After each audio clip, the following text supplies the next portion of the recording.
What's up? This is Derek. Jamie Madrock. Man, this your man's Obi Trice. This is Ad-Lib. Yo, what up? This is Specs One. This is Spesh K. Hot Rock's motherfucking Skot MC. Breaking Records. Breaking Records Radio out here.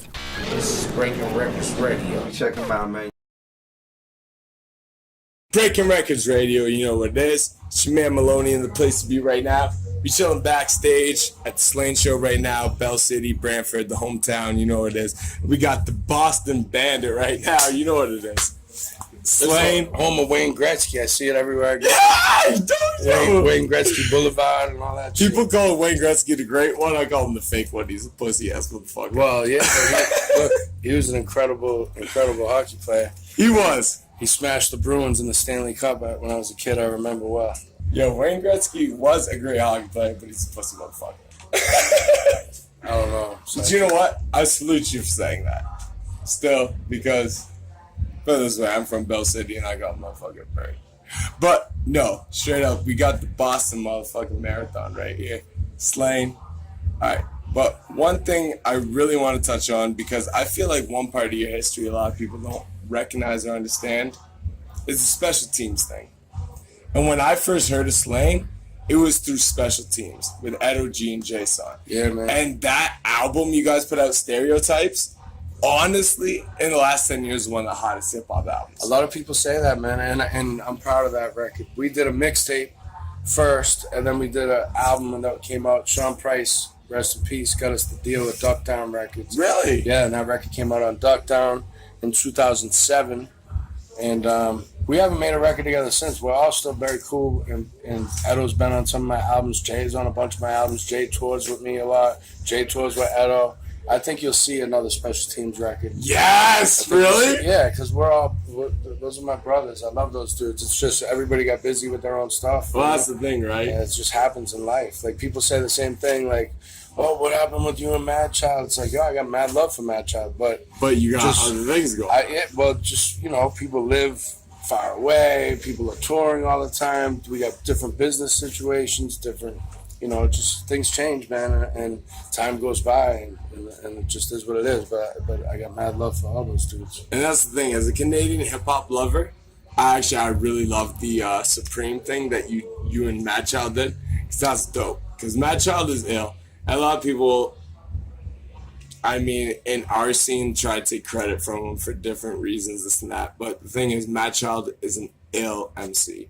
Yeah, he's dope. He got yeah, and style. you recognize that. But the special team shit is like I tell people, be like, yo, Slaine. Yeah, I feel like a lot of people definitely sleep on that. They part of my slept on the catalog. special teams. Even like fans. Like, I have people that are fans that maybe were introduced through Coka or whatever, or Mad Child, and they never got plugged into the special team stuff. So if you're a fan of what I do and you never heard the special team stuff, you can go and get that record. It's Stereotypes is on iTunes and all that, I think. You know what's crazy is I don't even know if it's like attached to the Spotify and shit like that. Really? I don't know. I don't know if it's in the algorithm like that. But it should be. It's crazy. I'm telling you, that special team joint. I'm telling you, since we started a radio show about 4 years ago, and when we started it, Special Teams has been, that's been something I played. We came everything from not came like Canada. Oh, your head, da-na-na. Like, I'm telling you, everything we came to Canada in 2006 with Sean Price and Rusty Jukes. Yeah, we played in Hamilton. We played in Hamilton, and the show was crazy. A kid got murdered at the show, actually, and what? Yeah, and like homicide detectives came to the hotel the next morning. It was nuts, and the murder got solved on YouTube. It was like the first murder solved on YouTube.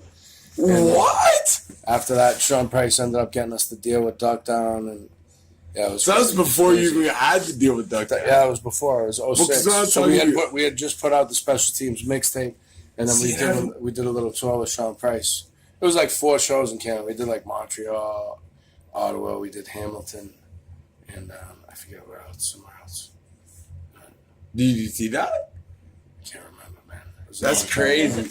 It was a long time ago. That's crazy. And you know what? Like, and because I probably didn't even know who you guys were at that time, because it took me a couple of years to get on Special Teams. Like, you guys had dropped all your singles and stuff before I got on it. But you guys, man, you Slaine, or sorry, not Slaine.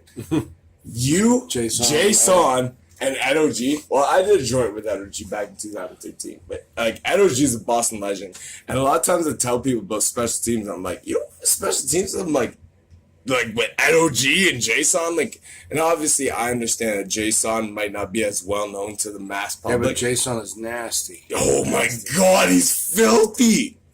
You know, Like, like filthy. You know, it's not always about how well known you are. I mean, there's some. No, it's the There's skills. a lot of people that are really well known that really aren't. I don't super deserve the talented. spot they have. No, I'm not saying they don't deserve it. I said maybe they're not as talented. But the thing is, what I always respect at least part of someone's game. If they're not talented and they're at the top, it means they're doing something else really well, like whether it's their branding or their business or whatever. So I never try to knock anybody's shit like that. So there's different aspects of the game, and some people are just really talented and skilled, and they don't really care or, you know, go into like the business side of it and pushing and hustling and branding yourself and all that. You know, so everybody has different skill sets, man. No, and I agree with you completely, because one thing I actually say a lot is that a lot of the best MCs are not well known because they know they're good MCs and they feel like, I don't need to push myself.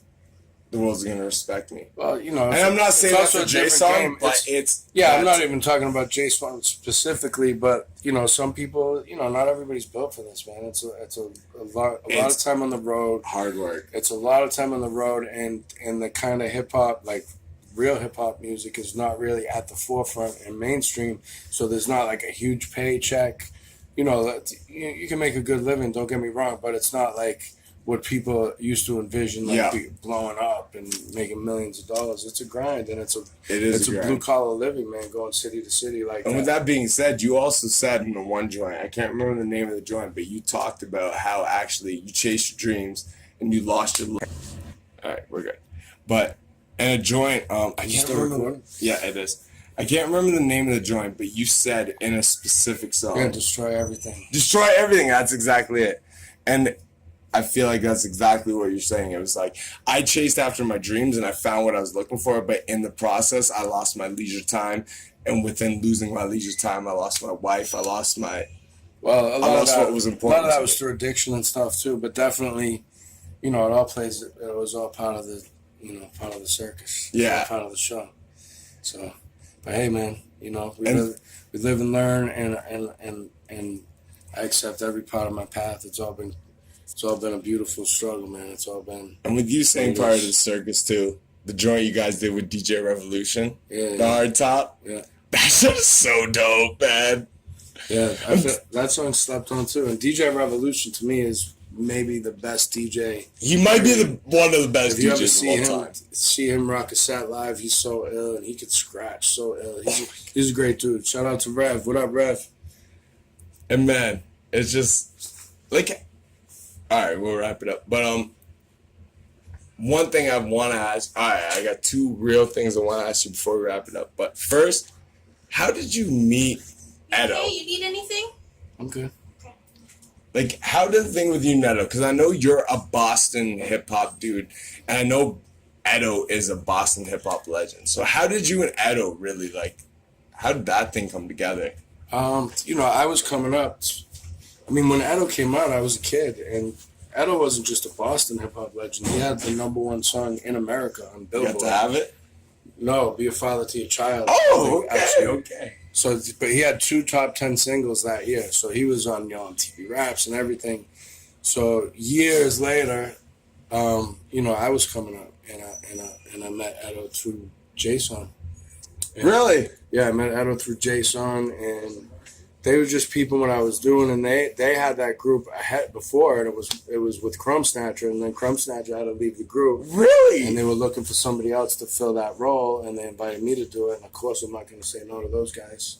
I had ultimate respect for Edo, and had friends with Jay, and you know, that's how it came together. So That's crazy because you know what? With like, I don't feel like special teams gonna happen to Crumb Snatcher. Like, it needed that But balance. Crumb is dope too, and Crumb. Crumb is dope. Don't Crumb get me Snatch wrong. was actually the first dude who ever brought me on the radio. Really? Yeah, Crumb Snatcher gave me a big cosign. He called me with Guru before. And What?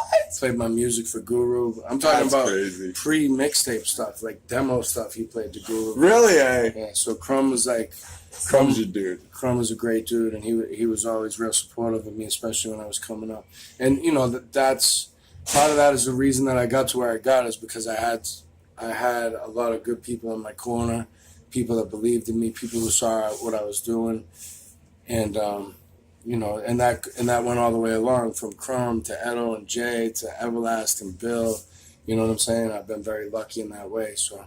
And that's just crazy, man, because I followed you guys from Special Teams, then I seen the Coka Nostra thing happen, from that to Coke to I'm an American, and I can't lie, I've been a fan ever since.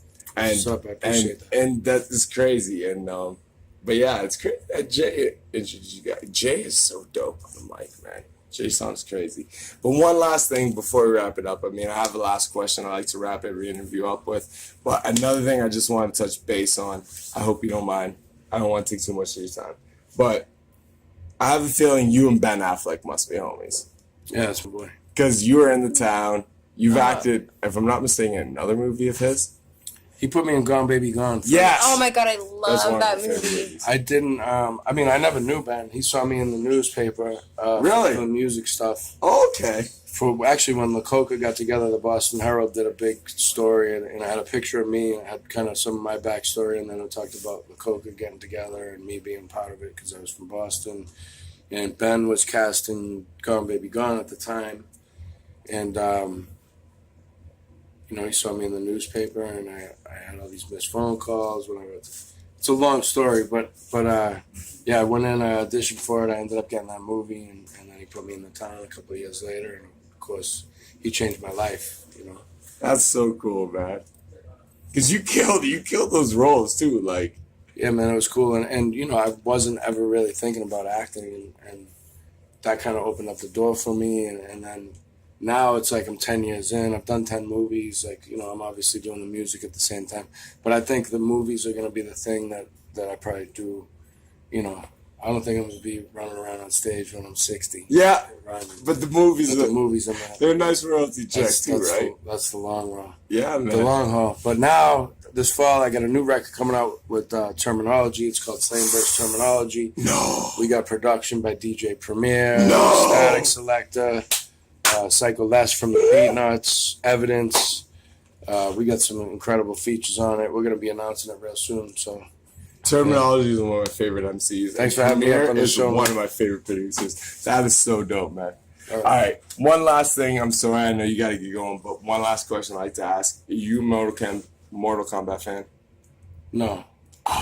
Video game? Yeah. Yeah, nah. Well, one thing we ask all our people is if your lyrical style could be transformed into a Mortal Kombat finishing move of your choice. Not, you don't have to pick one that one of the guys do, but like, you know, the Listen, I fatality. started playing video games again with my son, but I didn't play video games for years. I think I stopped when I was 14 because I knew it was taking time away from me writing rhymes. Yeah. So you know, like I usually played like sports games and stuff, but I remember being up at like 5 a.m.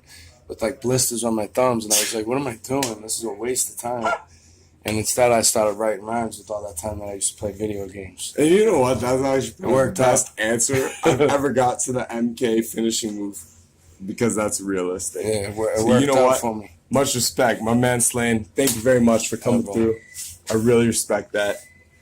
Thanks for having me. All the much success to you, man.